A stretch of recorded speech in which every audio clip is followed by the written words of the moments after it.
next what we are going to do is, what are the different technologies? We all know.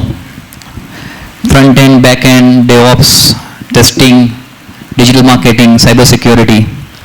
So here we have few mentors with us who are very experienced in the industry, who are working from many years. They have gained very valuable experience. They have very good insights about the industry, about the current trends, about the future trends, and they will guide you one by one on that particular technology. They will give you the overview, what is the technology, what are the benefits of the technology, what is the future of the technology, what is the eligibility criteria for technology. In short, within a span of 5 to 10 minutes, they will explain the technology, so you will get a better idea that I am interested in which technology and I want to go in which technology. So on our panel, the first person with us who is going to speak on overall web environment, DevOps, cloud computing, manual testing and automation testing. And she is Rutaben Pitwa. She has experience of more than 20 years in the industry.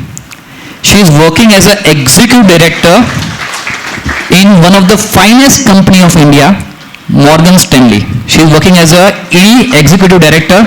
She has worked in many other companies as a AVP, as a VP, and 20 plus of years of experience, nothing to tell about her knowledge, her technical expertise. She will guide us on web overview, DevOps, cloud computing, and manual testing and automation testing.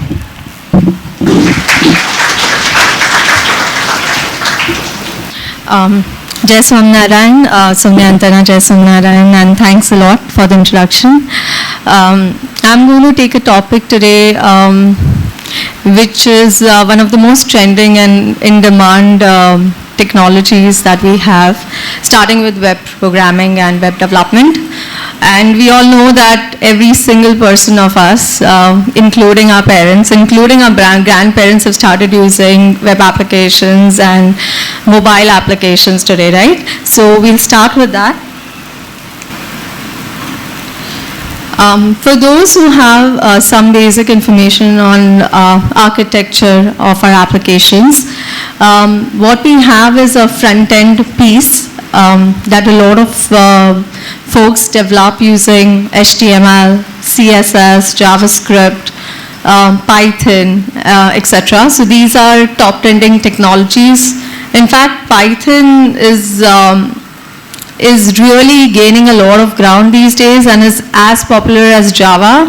Traditionally, a lot of web programming did happen in Java, JSP servlets, but Python is scripting language. It's an interpreted language that is gaining a lot of ground these days. We also have a lot of popular mobile development technologies. Swift is something that Apple has developed for iOS devices. But we also have other technologies like React Native, etc., that you can develop native applications on mobile. Native applications are basically applications that are developed for that particular operating system, so Android or iOS. And then there are hybrid frameworks as well, where you can develop and it runs on multiple phones and multiple OSs. In terms, once you've developed the front end, right, any logic, any business logic that we have, it needs a backbone, it needs a back end and computing power where it gets executed. And those are typically our application servers or web servers. So from that perspective, the code on the back end is again in very popular programming languages like Java, Scala, C#, .NET, Python, Ruby on Rails, and things like that. Most applications will need to store some kind of data, right? The data that it captures from the end consumer. And we have several databases that do that. So there are relational databases and non-relational databases. So relational databases, that has been there for a long, long time. And some of the open source like MySQL, etc. And then there are non-relational databases. Now, for those who have not worked on non-relational, basically they don't have an entity-based relationship mapping of data. So they are more like document databases, things like that. So, or key value pairs in which they are stored. And so MongoDB, Neo4j, these are names of some of the non-SQL databases that we have today. So this is essentially the overall architecture, and we're going to have speakers who will deep dive in many of these technologies during this seminar. So I will just go to my next slide. Now I would like to cover something called as DevOps. This DevOps technology or skill set has been the top 3 skills in demand since 2017. DevOps is not like a technical skill. So a lot of people think like that, and on job profiles you will see something like, job for DevOps engineer. But what does DevOps really mean? Okay, DevOps is made of 2 words, development and operations, and it is actually a change of mindset or culture in which there is greater collaboration between development and operations teams. And the objective is to deliver better quality software code quicker and with more reliability. And what traditionally used to happen is developers would design, build their code, testers would test it, and then there is a wall typically between the development and engineering teams and the operations team. And the operation teams would help in deployment, managing the day-to-day operations and support, and monitoring the application, like if there is any downtime, any server crashes and things like that. So these 2 teams were generally very separate, and so if something went wrong with your application, the operations team would tell the developers, oh, it's your fault, right? And sometimes the developers would give instructions to operation teams that, deploy my application in XYZ manner, and they would make a mistake. So the developers would blame the operations team. So in 2008, this DevOps terminology was coined, and it essentially meant that we wanted that end-to-end responsibility of the application to be jointly owned, and that became the DevOps movement. So that is the basis of how this culture started in organizations. Now, what comes under DevOps: languages, tools, and platforms. So there are 5 major categories that I've listed here. One is that if you think of it, it's the entire development and operations process. So anything that comes as a part of that process is included in the DevOps tooling and platforms. So when you start coding, the first thing you do is you want to make sure your code is safe and it is versioned, so all your changes are tracked and managed properly. So you need a source code management system. So that is one aspect. And your source code is not only just for development, it is also for your test scripts. It is also for encoding your deployment scripts. So everything that you would essentially do in a development lifecycle would get source code versioned under the source code management systems. The second piece is continuous integration. So what is continuous integration? So anybody who has done any development of code, right? If you are doing it alone, you are good, right? But as soon as you have many people developing, right, you will have your change, and then you will have 10 other people's changes. And your code works fine on your computer, but when you start merging your code with that of your friends and your team members, then you start finding issues. And many times, traditionally, these issues come so late in the cycle that you don't have enough time to fix them. So somebody came up with this idea that we should integrate this code on a daily basis or as frequently as we need to. And not only we should integrate the code, but we should also compile it. We should also run some tests on it and make sure that this integrated code works correctly. So that's what is continuous integration. And there are tools out there which are called continuous integration servers. So there's Travis, Jenkins, Bamboo, TeamCity, many more such CI servers. So these essentially what they do is when people check in their code, the code is reviewed, the code is merged, and then the build is made. Some unit tests are run over it, and you're ensuring that your code is actually of good quality at the time of integration every single day or multiple times in a day. Then comes continuous testing. So we all know about testing, but what we need today is continuous testing. Since we are continuously integrating, right, we need to continuously check, how well my integrated code is. Does it really deliver the requirements that business has given me? So there are lots of testing tools out there, and we'll cover these more in the testing part of the seminar. But Selenium, APM, Test Complete, there is UFT. So a lot of tools out there that cater to different technologies and help in automating the testing process. Because if you were to do it manually, you cannot test 10 times in a day because it's just too much effort. So then you automate the testing piece as well. Then comes configuration management. Now what is configuration management? So, if you deploy any application in production, right, you've developed your application, you may have some parameters to that application, right? So parameters could vary. Parameters could also be, how many parallel threads you want the application to execute. And one parameter could be, what kind of user role configurations you want to set, what security privileges you want to set. So there'll be so many different parameters. And you want to also set up your application nodes, your load balancing, a lot of things that go to make an application successful in production.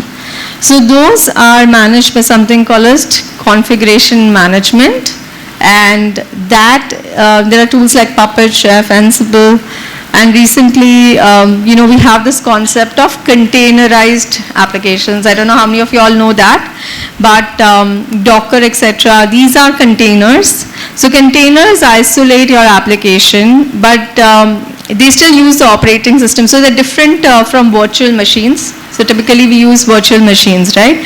But containers are, think of lightweight virtual machines, and you could use these as well to deploy your applications in testing or production environments. And then there are container orchestration tools as well, like OpenShift, Kubernetes, etc. So these are some other technologies that are very much in demand for the DevOps roles. Finally, we come to continuous monitoring. So we know that when we are in production, anything can go wrong, right? Sometimes your file server runs out of space. Sometimes your RAM is too low for a particular load of applications. So you want to have some monitoring tools that tell you how your application is behaving, if there needs to be any corrective action to be taken before the end users can experience an outage, you want to proactively correct that.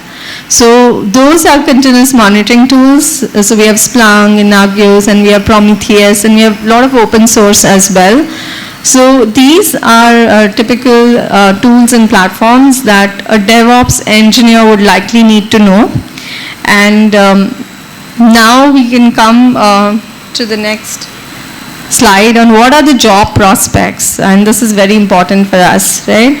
So as I mentioned, DevOps is across the development lifecycle, across the build chain. So you have multiple roles out here. So starting from a DevOps evangelist is someone who kind of understands the overall architecture of all the applications, the inefficiencies that are there in your development process, and thinks of how I can streamline it and how I can automate the processes. So DevOps is about automating, right? So whether it's your process or your test or any particular process in the development life cycle that is either very manual, very error prone, then you would want to go and automate it. So that's what it is about. So we have different roles here, like automation architects who will look at what to automate, how to automate, what tools to use. you have software developers and testers. So the roles are pretty much merging. A lot of developers now need to do a lot of testing as well. Then you have user experience assurance. So you want to develop your applications really fast. You want to go send them to production really fast. But it's also important that those applications have a good user experience, right? So typically a user, we have a session on UI UX, so, but they help us design the look and feel of the application and also ensure that the application is very easy to use, very convenient for our end users. Then there are security engineers. So those who develop software, typically traditionally we have always thought of security as something that comes later. And once we've coded and everything, then we typically have separate security teams who run security scans on our application so that we don't undergo through, phishing attacks or any basically, there's JavaScript injection attacks. There is, a lot of these different things that can go wrong and people can hack our applications. So for that perspective, we have somebody called a security engineer. So now they are embedded in this development life cycle. They are not some teams that come at the end of the release. So these are some roles that are out there for DevOps. And then there is a role as well that's called SRE, which is on the left-hand side. This is called Site Reliability Engineering or Site Reliability Engineers. This was a term coined by Google, and this team started way back in 2003. And their sole job was to make production environments more reliable. And when you say more reliable, so what they did is they did things like purposely putting down servers. Like let's say I bring my server down, right, in production, what happens? Right? Hopefully my web traffic should go to another server, right, that is load balanced, right?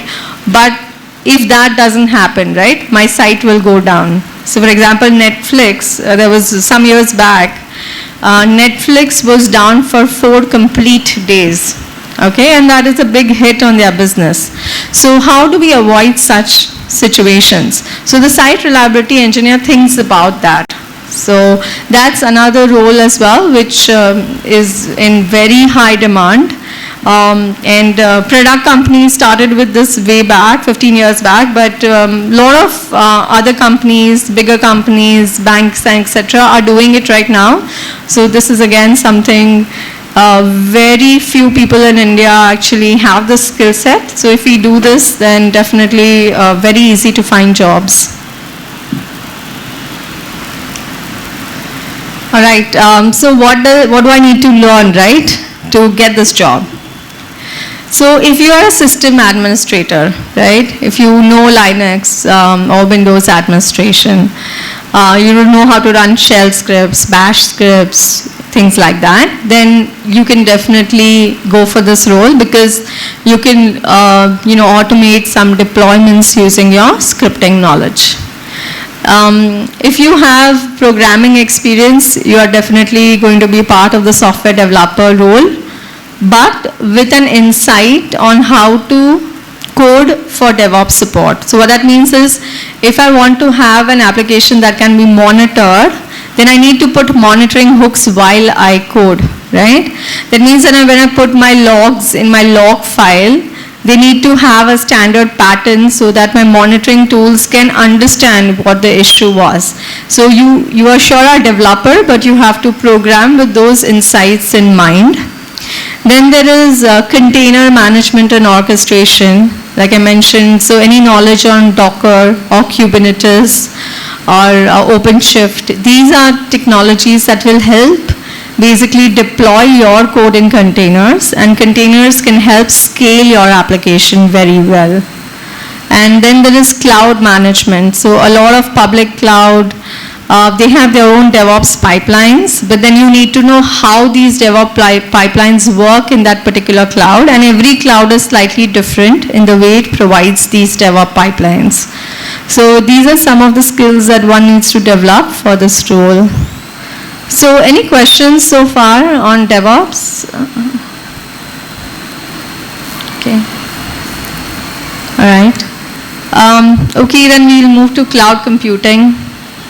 I think everybody must have heard about cloud by now, right? So if you're in IT, you've surely heard about it. And there are a lot of myths about it also. So just wanted to get one definition out of Wikipedia. You know, what is cloud computing? So it's an internet-based computing whereby shared resources, software and information are provided to computers and other devices on demand, right? So now what does this mean actually in layman's terms? Let's say you have a computer at home and you're doing a lot of computing, you're doing running a lot of programs on it, using applications like Word, Microsoft, PowerPoint, etc. Now that computer has a CPU and certain capacity, memory, so you can only run as many programs that resources of that one computer can support, right? But now, let's say that magically you have a big pool of computers with a big pool of these resources available through internet. And so you need not use the computing on your own computer, but you can use that computing power to run your applications.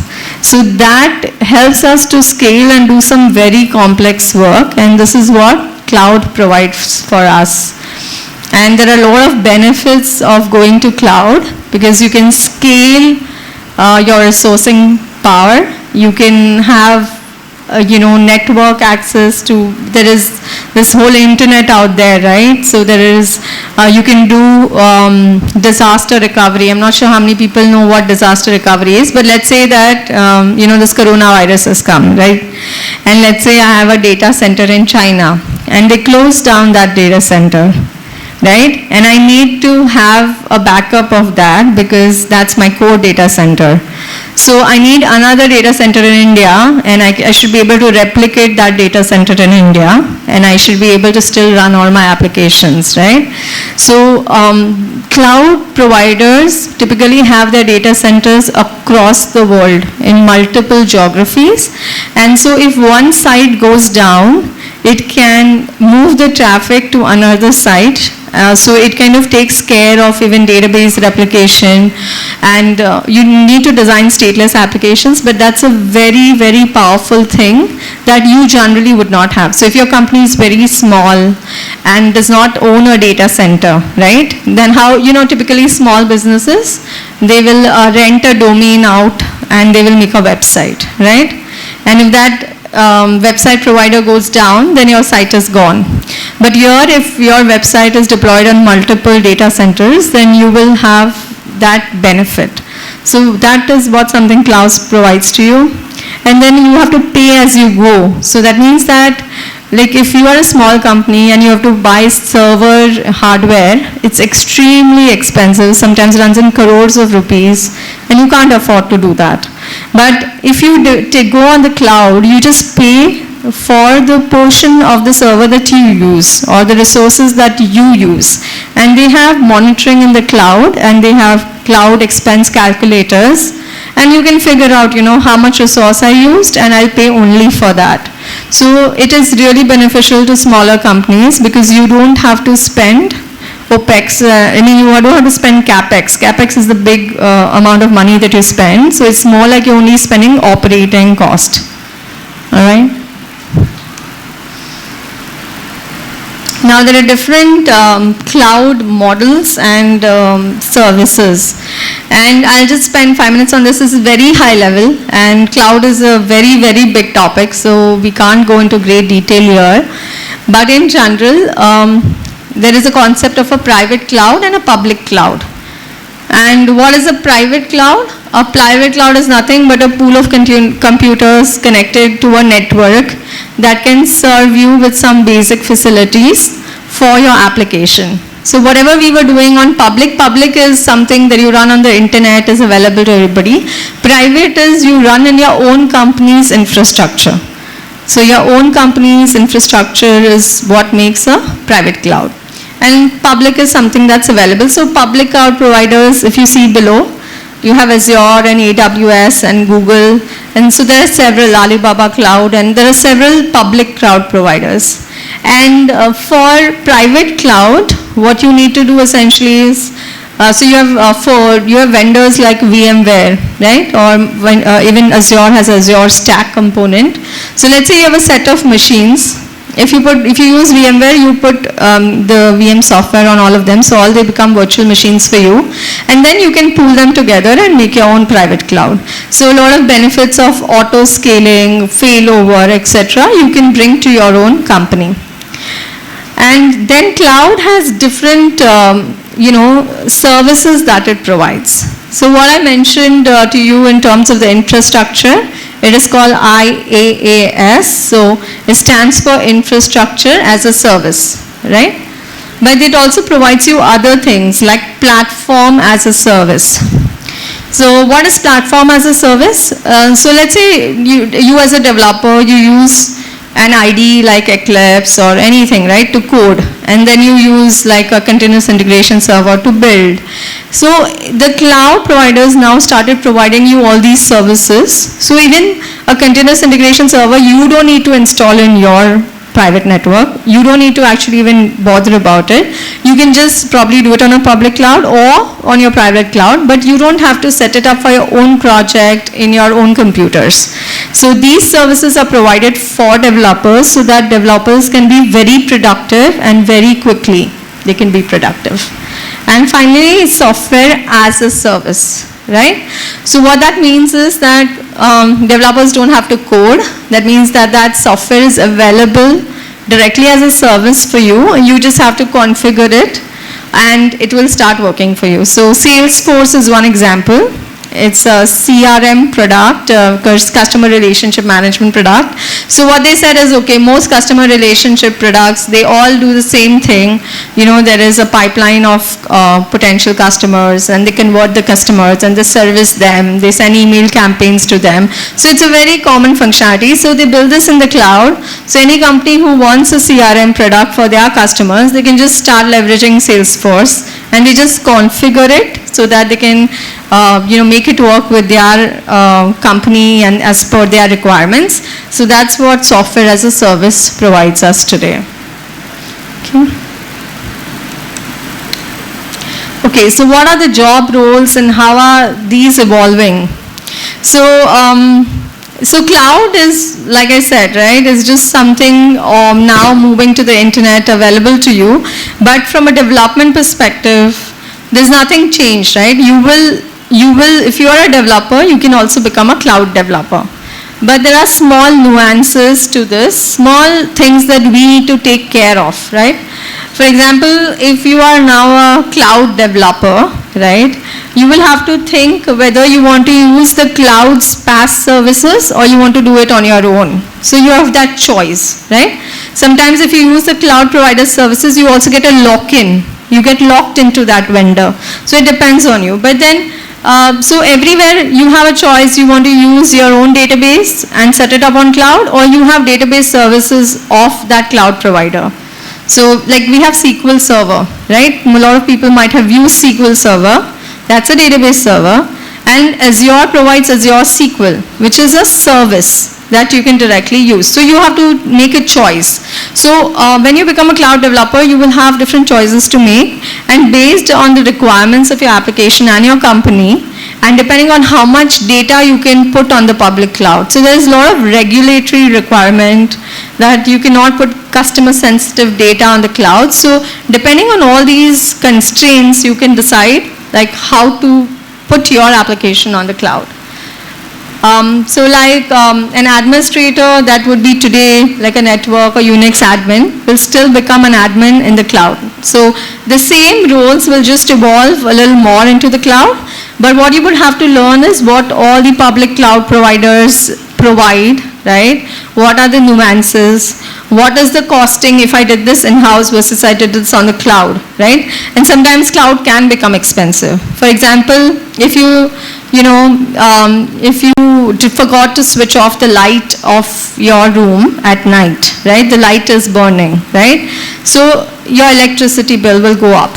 Similarly in cloud, let's say you have said I will deploy on this server of the cloud, and you forgot to switch that server off, Let's say that you don't have any traffic in weekends, for example, in your company, and you're supposed to switch off in the weekend, but you forgot to bring that instance down. So you will keep paying for it. So if you're not careful, then even going to cloud becomes sometimes more expensive. Because at least in a data center, you have bought that server where you had a capital cost, but over time, now you're reusing that, right? So you wouldn't have so much incremental cost. Whereas in the cloud, if you're not careful, your operational cost will go very high. So these are some of the things that one needs to be careful about. And the other things or other skills that cloud enables us to do, I mean, a lot of machine learning, artificial intelligence kind of applications need a lot of compute power, and traditionally we don't have that much compute power with us. So if we use that of the cloud, then those algorithms can execute much faster and they become more practical for us. So far AIML did not take up a lot, especially machine learning, like neural networks, etc. needs a lot of training, needs a lot of compute power. So those things can work now on the cloud, and traditionally it was very difficult for us otherwise. And then things like serverless architecture. So I don't know if people are aware of this, but some of these cloud providers provide you functions out of the box that run on the servers. And serverless doesn't mean no servers. It just means that the headache of managing that server is with the cloud provider, and you just have to code and work with that. So things like that, you need to be aware of those patterns. There are cloud architecture patterns, usage patterns that you need to be aware of and learn in order to go on the cloud. Okay, so that brings me to the next topic, and Anushka Bhai mentioned a very good use case that there's a lot of demand for testing professionals. And the demand, why that demand is because everybody wants to now code and deploy to production really fast. And for example, in Google, there are thousands of deployments in a single day, right? That means that as people code smaller things, they test it and they deploy on the cloud very frequently, and then you will get a lot of more features. The end users get them very fast. Now, typically in a development cycle, testing happens at the end, and testing typically takes 2, 3, 4 weeks. In traditional banks and otherwise, it even takes 3 months to test some development work. And that is a big cost to the companies today because everything is so competitive. And if Facebook or Insta comes with a new feature, somebody else needs to come with that, or with WhatsApp comes, then Telegram needs to come with that. So there's so much competition that testing is now thought of as bottleneck, right? And they want definitely testers who can not only manually test but also automate and help us to reduce the time to put an application in production. So that's why the demand is very high. So what is testing? Basically what you're saying is you're trying to validate that any software that is generated is defect free and it works as per the business requirements. And finding defects very late is very dangerous. For example, there was a plane crash due to some defects in the software. Even very high-end and good cars have software in everything. So there are cars that when you apply a brake on the car, it's not just a mechanical thing and the brake won't apply, there's software in between. And imagine if that software has bugs and the brake won't apply and then you may kill someone. So software is now everywhere and we may not even know, right? So from a microwave to anything you use in the house to anything that you use outside. So it's extremely important that we make sure that it works without any issues. The different types of testing, major categories are functional testing and non-functional. And functional testing is catered to making sure the requirements given by business are met. So these are different types: smoke testing, integration testing, regression testing. But what it essentially does is, for example, smoke testing tries to make sure like any critical test cases that kind of talk about the sanity or the overall flow of the application is working. So the build that we develop every single day is correct. And regression testing is a pool of test case that test all critical functionalities of that application, and when you make changes, it makes sure that you don't break any existing working functionality. And typically as developers, we are very good at that because we don't know impact analysis adequately. 10 other developers developed the legacy code, so we don't know, where the impacts are. So you code for your own, but then you kind of introduce a defect in some legacy functionality, and that's what regression testing helps us to catch. Integration testing is basically to test multiple modules, on how effectively they work together. So let's say you develop the software and then you integrate with 2 third-party vendor softwares, and they have to work end to end. So integration testing becomes very critical. And then there is user acceptance testing, which is essentially done by business users, not really testers. Then there's also the non-functional testing, and this is an extremely challenging field because sometimes it's much, much harder than development. And here you test for the load of the application, the stress that it can go through, and all the security aspects of it. And I think we also have a session on security today, so I'll not go deep into this. But cybersecurity is one of the hottest careers that one can have today. And every single company is investing a lot to hire security consultants and experts. And that's something that will never go out, right? I mean, because the more code and, there are always hackers out there. And so that's a very secure career to be in, right? So testing, both functional and non-functional, can be either done manually or it can be automated. So the manual testers typically understand the application and requirements, write their test cases, test and then enter bugs, and the developers typically fix bugs.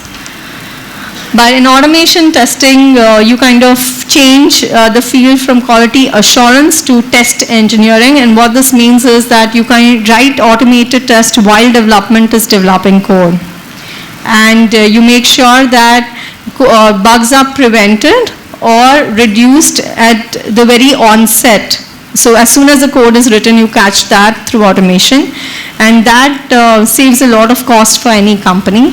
And there are different types of automated tests for the UI, for the APIs, for mobile, and then the non-functional test automation. So that pretty much brings me to the tools now. So for UI automation, we have Selenium, which has been popular for more than 10 plus years now. We have QTP, UFT, more on the desktop application automation. We have Cucumber, which is behavior-driven development methodology. Also very, very popular these days. For API automation, we have REST Assured and SOAP UI, both are open source. For mobile automation, Appium is very, very popular, and it's beating some of the commercial tools out there as well. And for performance testing, we have JMeter, LoadRunner, NeoLoad, WebLoad, and things like that. So each of these tools, one needs to, and some of these tools also require good programming knowledge. So if you're a programmer and there is a designation called as SDET, Software Developer in Test, and this was coined by Microsoft and adopted by a lot of these big companies, Google and others.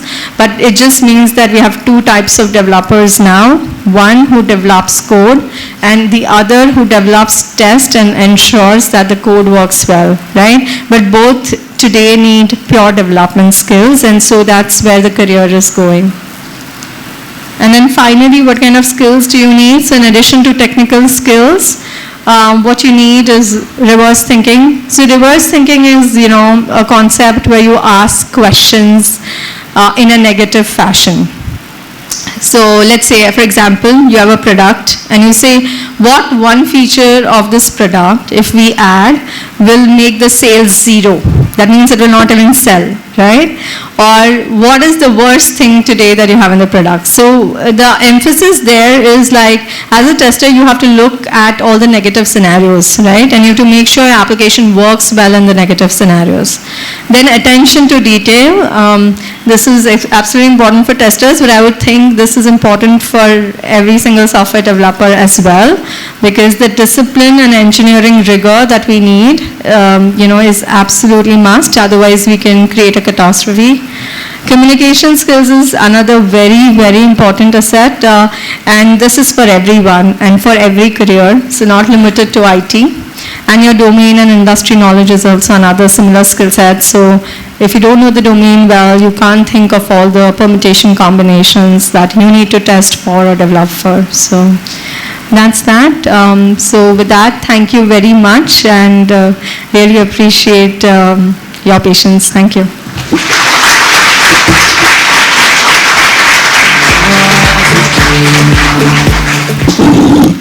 Thank you, Rutabin. It was a very good presentation on all the three technologies: DevOps, cloud computing, and testing and automation.